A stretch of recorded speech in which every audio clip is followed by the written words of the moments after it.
Hey everyone, welcome back to another video. In this video, I'll show you how can you use the new frames feature in your Instagram stories. So let's jump right into it. Now, of course, since this is a new feature, we need to go ahead and open your Play Store or App Store to make sure we have the Instagram app updated to have this feature again. After that, I can finally open Instagram. I have to be logged in. Now, the frame would look like this on your story on Instagram, and your followers will need to shake their phones or devices in order for the picture to be revealed on that frame. And I'll show you now how can you add a frame to your story. First, let's start creating a story. I'm going to use this random photo.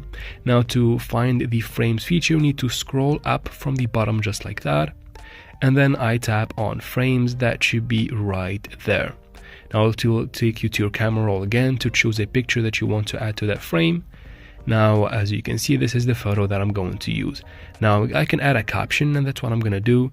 I'm just going to add some random emojis as a caption. Let's add 2 hearts and let's search for the wave emoji. Here it is. After that, I can tap on done in the top right corner and put my frame, basically whatever I want in my story, and I can go ahead and publish the story. And again, people will be able, or your followers will be able to check that story, check their devices, and the frame will appear to them. This is a pretty cool feature, so I'll go ahead and give it a try. And that is it for this video, guys. I hope it was useful. If it was, please like and comment down below. Don't forget to subscribe for future videos and solutions like this one.